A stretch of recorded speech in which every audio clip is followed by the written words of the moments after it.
নমস্কার, পূর্ণিমার টুকিটাকি চ্যানেলে সবাইকে স্বাগত। আমি পূর্ণিমা মণ্ডল।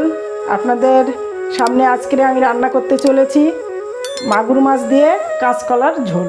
আপনারা প্রথমেই দেখেছেন থাম্বনেলে আমি জ্যান্ত মাগুর মাছ দেখিয়েছি।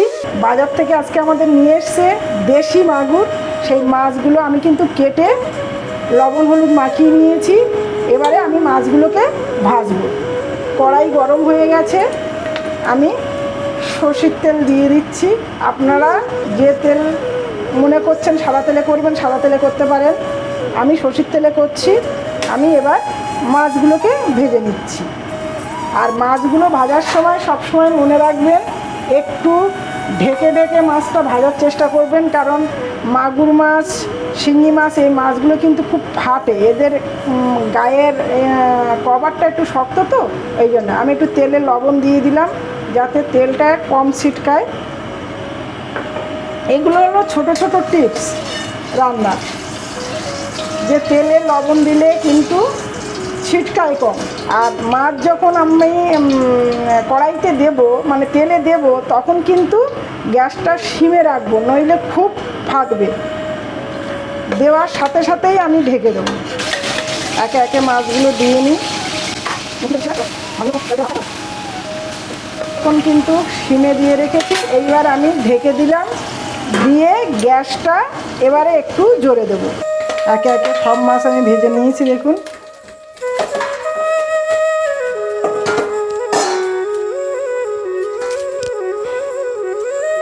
এবারে আমি তেলের সাথে অল্প 1 চামচ মতো 5 ফোড়ন দিয়ে দিলাম।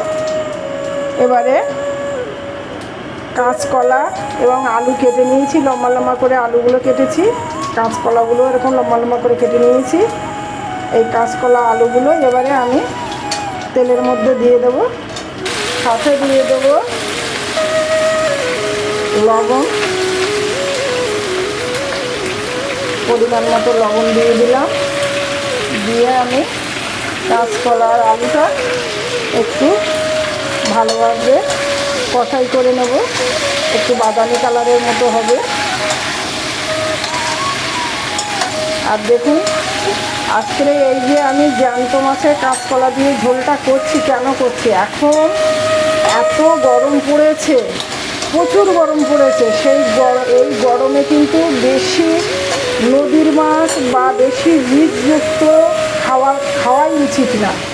খুব হালকা ঝোল এবং জ্যান্ত মাছের, সেই জন্যেই আজকে আমি কিন্তু এই আইটেমটা রেখেছি যে জ্যান্ত মাগুর মাছ দিয়ে ঝোল করছি, কাঁচকলা আলু দিয়ে পাতলা ঝোল হবে। এবার ঢেকে দিলাম, দিয়ে কিছুক্ষণ পরে আসছি। ঢাকনাটা খুলে দেখবো। কিন্তু আমি মাঝে মধ্যেই একটু উল্টে দিয়েছি, কারণ উল্টে পাল্টে দিয়েছি এই কারণে দেখে নিয়েছি যে কাঁচকলার আলুটা কতটা ভাজা ভাজা মতো হয়েছে। এবারে আমার কিন্তু কাঁচকলা আলু হালকা বাদামি কালার চলে এসছে। এবারে আমি দিয়ে দেবো একটা টমেটো। দেখুন, টমেটোর দানাগুলো কিন্তু আমি ফেলে দিয়েছি, কারণ আমরা জানি টমেটোর দানা কিন্তু শরীরে খুব ক্ষতি করে। যাদের ইউরিক অ্যাসিড রয়েছে তারা একদমই টমেটোর দানাটা খাওয়া উচিতই না। ওই জন্যে আমাদের কারোরই নেই, কিন্তু আমরা সাবধান থাকবো, সচেতন তো আমাদের হতেই হবে না। সেই জন্য আমি টমেটোর দানাগুলো ফেলে দিয়েছি। আমি কোনো সময় টমেটোর দানা সমেত আমি তরকারিতে দিই না। এবারে দিয়ে দেবো আমি কাঁচা লঙ্কা আদা পেস্ট করা রয়েছে, এখানে 2 চামচ মতো আমি দিয়ে দিচ্ছি।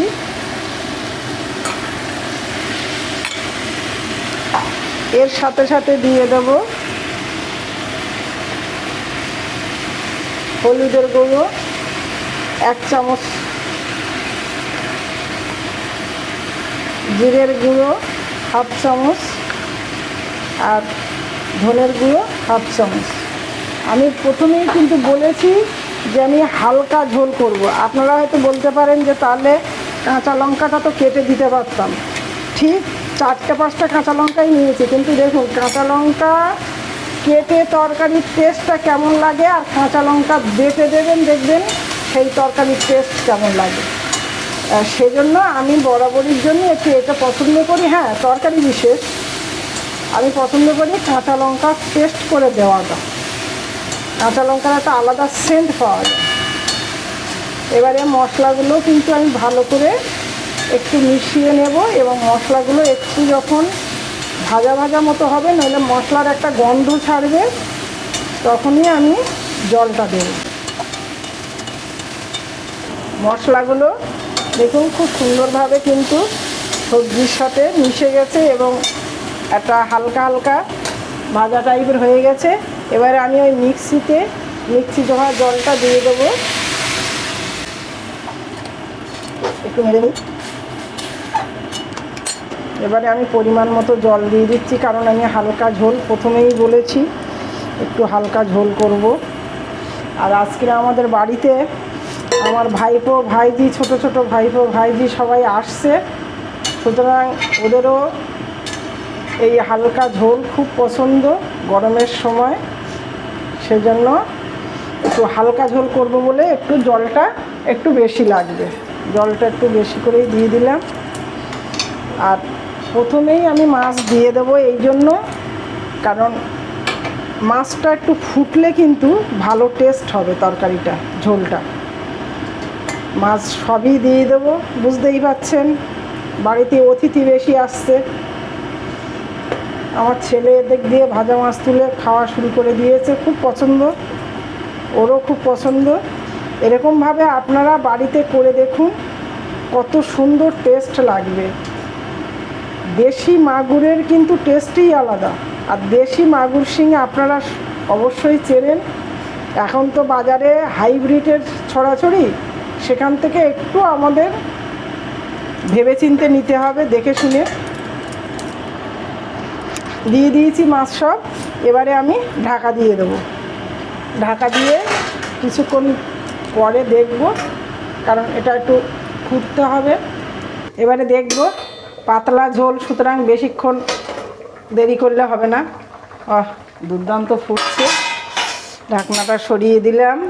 এবারে আমি একটু দেখব কতটা ঝোল আছে, এবং মাছগুলোও দেখুন কত সুন্দর নরমও হয়ে গেছে।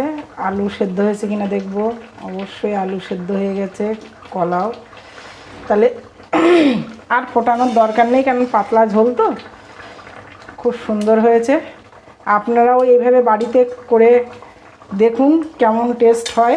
কাঁচকলা দিয়ে জ্যান্ত মাগুর মাছের ঝোল আমার হয়ে গেল। Thank you.